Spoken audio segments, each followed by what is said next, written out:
Meenakshi Khatri madam.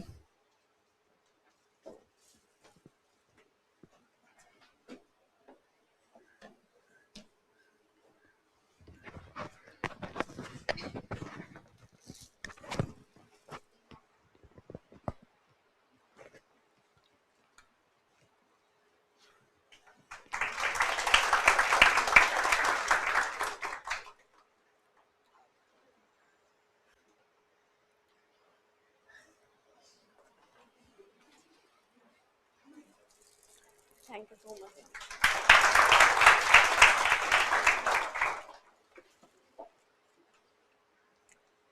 काफी कुछ बता दिया गया है, काफी कुछ बता दिया गया है। कुछ चीजें हैं जिसमें मैं ऐड करना चाहूंगी। First of all, thank you so much respected sir कि आपने मेरे को ये मंच दिया कि मैं अपनी सक्सेस स्टोरी यहाँ से बता सकूँ। और मैं यही कहूँगी कि मेरी जर्नी स्टार्ट हुई थी 2018 से, जब मैंने आरजेएस की प्रिपरेशन की थी। 2019 में मैंने इंटरव्यू दिया। कुछ रीज़न से इंटरव्यू में मेरा फाइनल सिलेक्शन नहीं हो पाया। तब मैंने अपनी कमियां देखी, और इसमें कोई बुराई भी नहीं है, ये आपको और ज़्यादा मोटिवेट करती है। आप अपने स्ट्रांग होते हो। तो अपनी सबसे पहले तो अपनी जो भी कमजोरियां हैं, जो भी आपके स्ट्रेंथ है, उसको आप एनालिसिस करिए कि क्या आपकी कमियां हैं और क्या आपकी स्ट्रेंथ है। स्ट्रेंथ पर आप थोड़ा सा, मैं ये नहीं कहूँगी कि एकदम ही अवॉइड कर दो, उन पर थोड़ा कम ध्यान देके अपनी जो भी कमियां हैं उन पर ज़्यादा फोकस करिए। जैसे इंग्लिश मीडियम वाले स्टूडेंट हैं, वो हिंदी को ज़्यादा टाइम दे, और जो हिंदी मीडियम के हैं वो इंग्लिश को थोड़ा ज़्यादा टाइम दे कंपैरेटिवली। क्योंकि छोड़ना दोनों ही नहीं है, हिंदी मीडियम वाले को हिंदी नहीं छोड़नी, इंग्लिश मीडियम वाले को इंग्लिश नहीं छोड़नी। और रही बात वोकैब की, तो आप डिग्लॉट पढ़िए, तो उससे मुझे नहीं लगता कि बैरक से बाहर कोई भी चीज़ें जाती है। अगर आपकी बैरक पर कमांड अच्छी है तो अ, मुझे नहीं लगता कि कुछ और एडिशन में आपको पढ़ने की ज़रूरत है। और लैंग्वेज के लिए अगर इंग्लिश मीडियम है तो जो हिंदी मीडियम वाले हैं वो आर्टिकल्स पढ़िए, और हिंदी मीडियम वाले हैं वो एक अभिव्यक्ति का न्यूज़पेपर में जो आते हैं उनमें से एक जो भी आपको अच्छा लगता है, जो भी जिससे आपको चीज़ें समझ आती है वो पढ़िए। रही बात लॉ की, तो लॉ में इतना ज़्यादा रेशियो नहीं रहता है, क्योंकि लॉ सबका इक्वल होता है। ठीक है। जब तक कि आप जजमेंट राइटिंग उस पर ज़्यादा कमांड करें, छोड़ना मैं ये बिल्कुल भी प्रेफर नहीं करती कि आप कुछ चीज़ छोड़ दीजिए, क्योंकि जब फाइनल सिलेक्शन नहीं होता तो एक चीज़ कहीं ना कहीं हमारे बीच में ये माइंड में रह जाती है कि शायद वो चीज़ अटेम्प्ट हो जाती तो हमारा सिलेक्शन हो जाता। तो हम क्यों ये स्टार्टिंग से ही माइंड में लेके चले कि कुछ चीज़ें छोड़ दें। मैं यही कहूँगी कि जब आप मॉक टेस्ट लेंगे तब 3 घंटे में आप पेपर को पूरा करने का ट्राई करिए, और सर हैं वो आपको चेक करके देंगे, उसमें आपको नोट मिलेंगे कि आपने क्या एडिशन में लिखा है या क्या आपने मिस करा है। तो उन कमियों को दूर कीजिए बजाय इसके।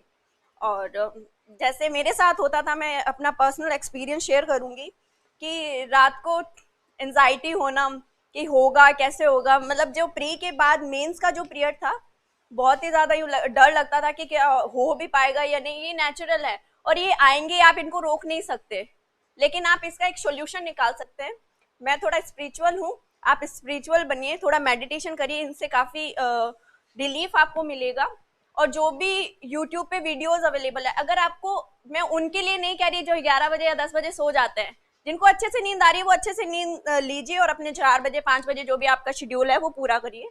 लेकिन वो भी उनमें से आप में से कुछ स्टूडेंट ऐसे होंगे जिनको रात को नींद नहीं आती, ये सोचते ही रहते हैं कि होगा क्या। तो उसके लिए सबसे बेस्ट सोल्यूशन है आप यूट्यूब पे जाएं, देखें नहीं वीडियो, अपने ईयरफोन्स लगाएं और क्विक रिवीजन वाले जो भी वीडियोस है आप उनको सुनो। तो उससे दो चीजें होंगी, एक तो आपका सिलेबस, जो भी ये बात की चीज है, आपका आपके सिलेबस के आपके जो भी फंडामेंटल जो भी कॉन्सेप्ट है आपके हाथ में होंगे तब की बातें, तो आपका रिवीजन भी होगा और आपको बर्डन नहीं होगा। आपको ये लगेगा कि चलो माइनर तो हमने कर ही लिया है, तो कंटेंटमेंट रहेगा, ये सबसे इम्पॉर्टेंट चीज है। इसके अलावा थोड़ा मेडिटेशन पे भी ध्यान देना, ताकि उससे क्या ना हम कहीं पे बौखलाते नहीं है, स्टेबिलिटी रहती है, चाहे वो इंटरव्यू हो चाहे कुछ भी चीज़ हो, है ना। और हिंदी इंग्लिश के लिए हिंदी इंग्लिश पर आप ज़रूर कमांड करिए। डेली का आप अपना टारगेट सेट करो, डेली का। अगर कोई भी स्टूडेंट ऐसा है जो मंथ का बनाता है, कोई हो सकता है वीक का बनाता है, मेरा डेली का रहता था और उसमें मेरा हिंदी इंग्लिश हमेशा से ही रहता है। जब तक प्री नहीं होता है तो प्री का, और जो लॉ में पढ़ती थी उसके एमसीक्यूज में उसी दिन सॉल्व करके सोती थी। अगर कहीं पे भी एरर भी होंगे तो आपको वो चीज़ पता चल जाएगी कि क्या इसमें एरर है। हिंदी वाले हैं वो कोई भी गाइड प्रेफर कर सकते हैं, सोलंकी की आती है, उसमें आप एमसीक्यू सॉल्व कर सकते हो। अगर इंग्लिश वाले हैं तो सिंगल की आती है, तो आप उसमें एमसीक्यू सॉल्व कर सकते हो। तो आप रिलैक्स रहेंगे। और हाँ, पढ़ने से पहले जो भी सर ने आपको करवाया है यहाँ पे, उसका क्विक रिवीजन आप 15 मिनट्स में, मतलब इनिशियल स्टेज पे तो हो सकता है 30 मिनट्स लग जाए, बट उसके बाद 15 मिनट, फिर 10 मिनट, फिर 5 मिनट में भी रिवीजन हो जाएगा। क्योंकि जैसे सीपीसी है वो अपने आप में एक रामायण है, तो बहुत उसका वो बहुत वाइड है और उससे डर भी लगता है स्टूडेंट्स को। लेकिन जब आप एक बार गो थ्रू हो जाएंगे, जब आप सर से पढ़ेंगे, तो चीज़ें आपके लिए बहुत ज़्यादा स्मूथ हो जाएगी। क्योंकि इस जर्नी में आप ये मान के चलो कि आप अकेले तो नहीं हो, आपके पीछे बहुत लोगों का साथ है, जिनमें से जो रेस्पेक्टेड सर हैं, आपके पेरेंट्स हैं, आपके फ्रेंड्स, जो सबसे ज़्यादा इम्पोर्टेंट रोल प्ले करते हैं पेरेंट्स के बाद, सर के बाद। तो आप अपने जो भी फ्रेंड्स हैं उनको ऐसा चुनिए जो जहाँ तक वो लॉ फैकल्टी से हो, ताकि डिस्कस का आपको बहुत अच्छा बेनिफिट मिलेगा। जो भी रिसेंट में जो भी लॉ आते हैं, जो भी केसेस न्यू आते हैं, जो लीडिंग जजमेंट्स हैं, तो उनको डिस्कस करने का भी आपको मौका मिलेगा।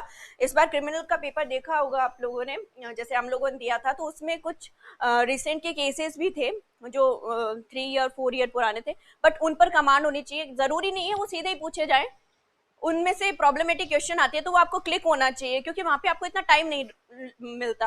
आपका पेन कहीं पे भी नहीं रुके, इस बात का आप ज़रूर ध्यान दें। कुछ भी चीज़ छोड़नी नहीं है। मैं बिल्कुल अभी आपको यही बोलूँगी, हर चीज़ को आप कवर करिए जहाँ तक हो सके।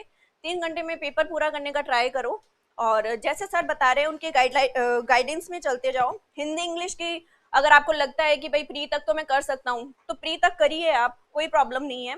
और अगर मेंस का है तो कोई चांस नहीं लेना। 1 साल के लिए आप इतने डेडिकेटेड रहो कि आपको कोई फंक्शन अटेंड नहीं करना, जैसे मैंने तो करा था, तो मैं मेरा बता रही हूँ 1 साल के लिए। उसके बाद देखो, ये एक कोट है कि success has many father but failure is ought one. तो आपको डिसाइड करना है कि आपको क्या करना है, आपको कहाँ पर स्टैंड करना है, और आप अपनी डेप्थ अच्छे से जानते हो, तो मुझे ज़्यादा कुछ बोलने की ज़रूरत नहीं है। And all the best to all of you. और कोई क्वेरीज है तो आप बता सकते हैं।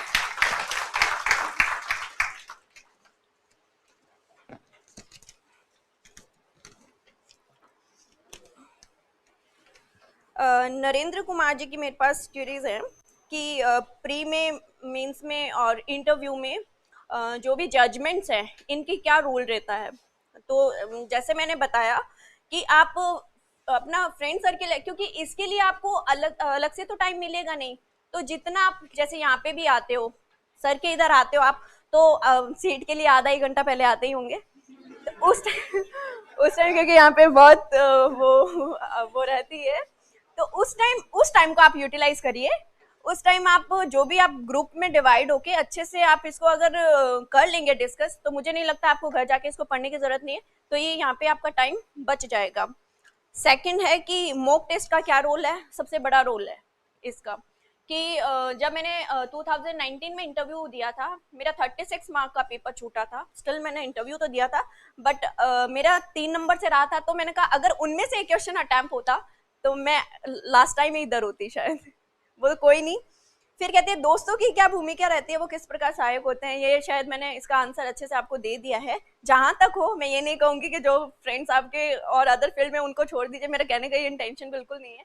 मैं ये कह रही हूँ कि लॉ से रिलेटेड जो भी लॉ फैकल्टी के जो भी यहाँ पे दोस्त है, जो जैसे भी आप हो, यहाँ पे आप आके अपना टाइम यूटिलाइज करो, तो वो फ्रेंड्स अपने आप बन जाएंगे। ठीक है। प्रैक्टिकल क्वेश्चंस को कैसे हैंडल करना चाहिए, तो प्रैक्टिकल क्वेश्चन तभी हैंडल होंगे जब आपके बैरक के प्रोविजंस पे बहुत अच्छी कमांड होगी। मैं कह रही हूँ बैरक से बाहर 80% पेपर नहीं जाता है, और 90% नहीं जाता। 10% जो केस लॉज है वो अगर आप अच्छे से डील करेंगे तो आप अच्छे से फर्स्ट अटैम्प्ट में आप क्लियर हो जाएंगे। निराश नहीं होना, अगर फर्स्ट अटैम्प्ट में नहीं हो तो सेकेंड अटैम्प्ट है हमारे लिए। बट जहाँ तक हो, हमें फर्स्ट अटैम्प्ट को ऐसे डील करना है जैसे ये हमारा लास्ट हो। जब तक जहां तक हो सके। और अगर नहीं होता तो कोई बात नहीं, हम मेरा भी सेकंड अटेम्प्ट था तो मैं इतना कोई वो नहीं हुई थी ना। अपने टाइम को अच्छे से यूटिलाइज करें, 1 साल के लिए अपने आप को सबसे दूर कर लीजिए, फिर देखना आपके रातों रात बहुत ज्यादा रिश्तेदार भी बन जाएंगे, तो उसकी आप टेंशन मत लेना। हाँ, हिंदी मीडियम वाला स्टूडेंट इंग्लिश मीडियम वाले स्टूडेंट को पीछे कैसे छोड़ सकता है? बहुत अच्छा क्वेश्चन है, और ये मैंने क्वेश्चन बहुत बार बहुत जगह सुन लिया। ये एक मिथ है कि हिंदी मीडियम वाले स्टूडेंट्स का आरजेएस में नहीं हो सकता। मैं जीता जागता एग्जांपल हूँ, मैं हिंदी मीडियम से हूँ। तो निराश नहीं होना है। अगर आपको ऐसा लगता है ना कि हिंदी और इंग्लिश में क्या क्या बैरियर है, वही हिंदी में है और वही इंग्लिश में। हाँ, ये है कि जो जो मटेरियल है वो थोड़ा कम है हिंदी में कंपैरेटिवली इंग्लिश। तो आप डायरेक्ट डायरेक्ट तो हिंदी का ही है, डायरेक्ट पर कमांड करिए, तो आप इंग्लिश वालों को ऐसे पीछे छोड़ सकते हैं। और एक जो भी आप न्यूज़पेपर द हिंदू है या जो भी आपको अच्छा लगता है उसको सब्सक्राइब करें, वो जरूर पढ़ें। उससे आपकी वोकेब अच्छी होगी, उससे आपका ऐसे अच्छा होगा। और ऐसे के लिए रेस्पेक्टेड अरविंद सर है, तो वो आपकी इसमें बिल्कुल बहुत ज़्यादा हेल्प करेंगे। और हिंदी मीडियम वाले स्टूडेंट को अपनी कमजोर इंग्लिश, डेली का एक पेज लिखो, चाहे आप कुछ भी लिख रहे हो, ज़्यादा ग्रामेटिकल एरर ही होंगे। जैसे जैसे आप करोगे इसको इम्प्रूव, तो वो चीज़ें भी सॉल्व हो जाएगी कि practice makes a man perfect, it means women are always perfect. ऐसा नहीं है, ऐसा नहीं है, बट